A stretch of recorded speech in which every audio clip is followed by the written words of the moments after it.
तर मंडळी, ही आहे तिळगुळाची खुसखुशीत, तोंडात टाकतात विरघळणारी तिळाची वडी. लहान काय वयोवृद्ध मंडळीसुद्धा आनंदानं खाऊ शकणारी अशी ही तिळाची वडी. एकदा करायची आणि महिनाभर त्याचा आस्वाद घ्यायचा. पण महिनाभराच्या आधीच संपणार बरं का.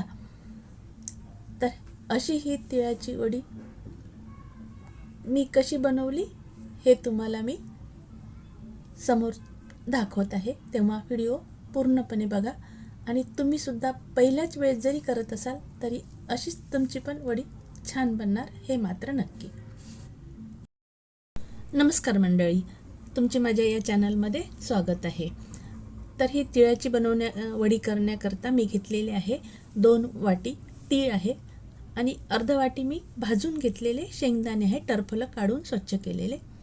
आणि यासाठी 2 चमचे तूप, विलायची पावडर आणि 2.5 वाटी गूळ मी असा फोडून घेतलेला आहे. म्हणजे 2 वाटी शेंगदाणे, अर्ध वाटी शेंगदाणे असल्यामुळे 2.5 वाटी, म्हणजे जेवढं आपले तीळ आहे शेंगदाणे त्यानुसार गूळ, हे प्रमाण योग्य आहे. याप्रमाणेच प्रमाण घ्यायचं, तिळाची वडी छान बनणार. आता काय करायचं की आता हे तीळ भाजून घ्यायचे आहे. त्यासाठी गॅस थोडा मी आधी मोठा केला आणि आता थोडं पॉवर कमी करून हे छान असे मी भाजून घेत आहे. तीळ जर आपले चांगल्या भाजल्या गेले तर त्याची चवसुद्धा वडीमध्ये चांगली लागते. त्याच्यामुळं कमी पॉवरमध्येच थोडा वेळ देत असे हे तीळ मी भाजून घेत आहे. थोडे फुलायला लागतात आणि सुगंध येतो आणि थोडे चुटचुट व्हायला लागले की परातीत बाजूला काढून घ्यायचे.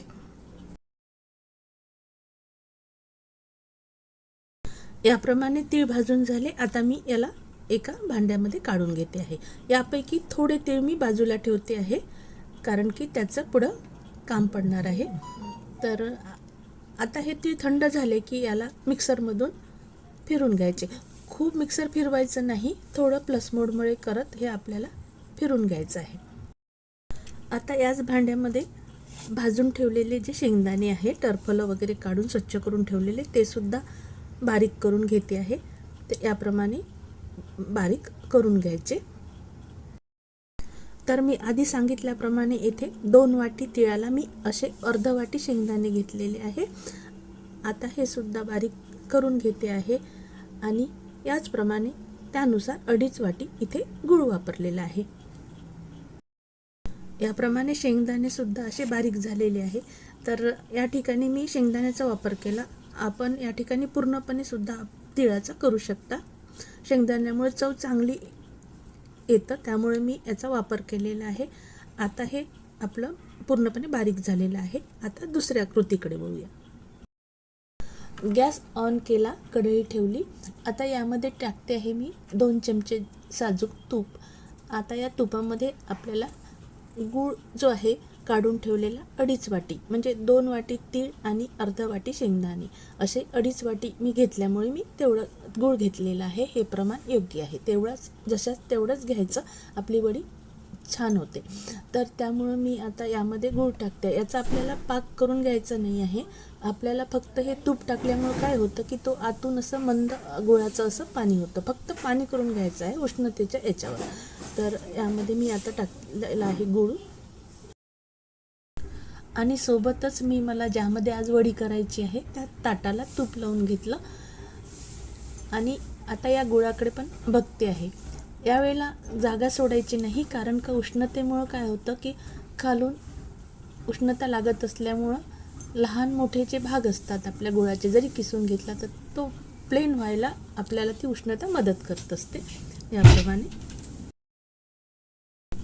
आणि आपण सुद्धा आपल्या चमच्याच्या सहाय्याने त्याला थोडंसं दाबून वगैरे ते प्लेन करून घ्यायचं.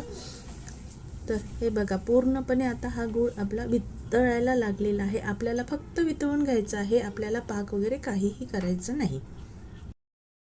अशी ही तिळगुळाची वडी जी आहे ही आपण संक्रांतीला, तसेच हळदी कुंकवाच्या कार्यक्रमाला, तसेच हिवाळा लागला की आपल्याला तिळाकडे आपण वळतो, काहीतरी करायचं. आणि आपण जर घरात केलं की आपल्या घरामधले लहान मोठे सुद्धा ते आनंदानं खात असतात. आता यामध्ये काय आहे की आपलं प्रमाण जे आहे ते जर व्यवस्थित घेतलं ना तर आपलं तिळाच्या वडी व्यवस्थित बनणार. काही जणांना येतं पण, परंतु कसं असते नवशिके असतात, आपण नेहमी ही गोष्ट करत नसतो त्यामुळं येत नाही.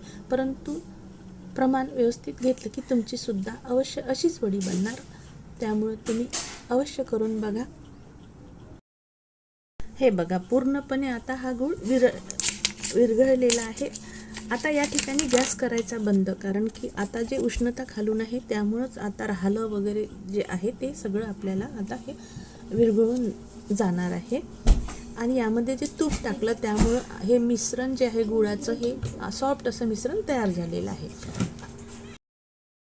आणि यावेळेला लगेचच आपण जो बारीक करून ठेवलेला जो कूट आहे शेंगदाणे आणि तिळाचा हा यामध्ये टाकून द्यायचा आणि हे पूर्णपणे आपल्याला त्यामध्ये मिसळून घ्यायचं आहे.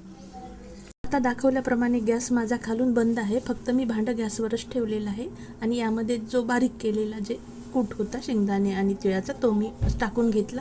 आता हे पूर्णपणे आपल्याला असं मिसळून घ्यायचं आहे. आता मी बाजूला तेल लावलेल्या ताटाला तूप लावून ठेवलेलं आहे तर त्यामध्येच आता मी वडी करणार आहे. आपण ज्या ट्रेमध्ये म्हणा ताटामध्ये ते हे असं मिसळून झालं की टाकून घ्यायचं. घाई करायची नाही, सगळं गरम असतं त्यामुळं हाताला चटका लागू शकतो. त्यामुळं शांततेनंच हे काम करायचं. चमच्याला हे चिटकू शकतं, म्हणून या ठिकाणी काय करायचं, एखादी अशी थोडी खालून प्लेन असणारी वाटी वगैरे घ्यायची आणि हे आपल्याला आपलं जे भांडं आहे त्यामध्ये असं प्लेन करून घ्यायचं आहे. जसं की मी आता यामध्ये मी करते आहे याप्रमाणे.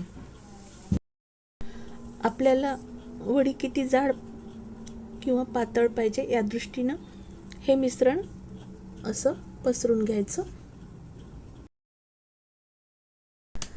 हे बघा सगळा भाग आता हा सारखा झालेला आहे. आता वडी पाडण्याकरता आता हे ताट झालेलं आहे तयार. आता सुरुवातीला मी जे भाजून ठेवलेले तीळ होते ते बाजूला ठेवले होते, ते यासाठीच की आपल्याला या मिश्रणावर अशा टाकायच्या दृष्टीने. तर आता मी तीळ घेतलेले आहे आणि विलायची पावडर मी मिश्रणात टाकायचं विसरले, तर ते पण मी यामध्येच टाकून घेते आणि ते यावर असं पूर्ण टाकून घेणार आहे. तुम्ही मात्र अशी चूक करू नका, तुम्ही त्या मिश्रणामध्येच टाक जा. तर बघा आता हे याप्रमाणे आपल्याला हे पूर्णपणे यावर असं टाकून घ्यायचं आहे. आणि तीळ टाकल्यानंतर ते तीळ इकडे तिकडे पडायला नको, आपल्या वडीला चिटकून राहावं यासाठी एखाद्या वाटीनी वगैरे त्याला असं प्रेस करून घ्यायचं की जेणेकरून आपले तीळ त्याला चिटकून राहतील. हे काम आताच करायचं, थोड्या वेळाने ते आतून सुकत आलं की ते होणार नाही. तर याप्रमाणे मी हे आता वाटीने करून घेतलं आहे. वडी करण्याकरता थोडं बघितलं, थोडंसं मला आतून ओलसर वाटलं म्हणून थोडा वेळ मी 5-10 मिनटं थांबले, परंतु आता मात्र ते योग्य झालेलं आहे. आता आपल्याला पाहिजे त्या आकारामध्ये आपल्याला अशा या वडी आपल्याला त्याला आकार देऊन पाडून घ्यायचे आहे. तर याप्रमाणे आपल्याला जो आकार पाहिजे तो त्याप्रमाणे मी एक उभी लाईन आणि एक आडवी लाईन, तर हे मी अशा वड्या पाडून घेतलेल्या आहे. तर मंडळी आपण सुद्धा वडी तिळगूळ संक्रांतीचं केलं असेलच, आपलंसुद्धा कसं झालं आणि मी जे आता वडी केली ती तुम्हाला कशी वाटली ते मला कॉमेंट्सद्वारे अवश्य कळवा. आपण हा माझा व्हिडिओ कुठून बघत आहात हे सुद्धा मला सांगा. आता याप्रमाणे ही आता वडी मी तयार केलेली आहे. आपण माझा व्हिडिओ पूर्णपणे बघितल्याबद्दल आपले मी आभार मानते. याप्रमाणे आकार देत मी अशा वड्या पाडून घेतल्या. ताट गोल असतं त्यामुळं थोडं बाजूच्या ज्या आहेत त्या थोड्या छोट्या येतात, काही हरकत नाही. आपण घरी खातो तेव्हा चवीला मात्र सगळ्या सारख्याच वाटतात नाही का. जास्त वेळ न थांबता थोडा वेळ थांबले, बघितलं, एक वडी काढून पाहिली, वड्या निघत होत्या त्यामुळे अशा या पूर्णपणे या वड्या मी अशा काढून घेतल्या. याप्रमाणे सुंदर अशी खुसखुशीत, तितकीच चवीला पण सुंदर लागणारी, तोंडात टाकताच विरघळणारी छान अशी वडी तयार झालेली आहे. तर मैत्रिणींनो, तुम्ही यावर्षी तिळाची वडी कशा प्रकारे केली आणि मी केलेली तिळाची वडी तुम्हाला कशी वाटली? आवडल्यास लाईक करा, जास्तीत जास्त मित्रमैत्रिणी नातेवाईक यांना शेअर करा आणि माझा व्हिडिओ आपणापर्यंत पोहोचण्याकरता सबस्क्राईब करा. पुन्हा भेटू अशाच नवीन व्हिडिओसोबत. तोपर्यंत बाय.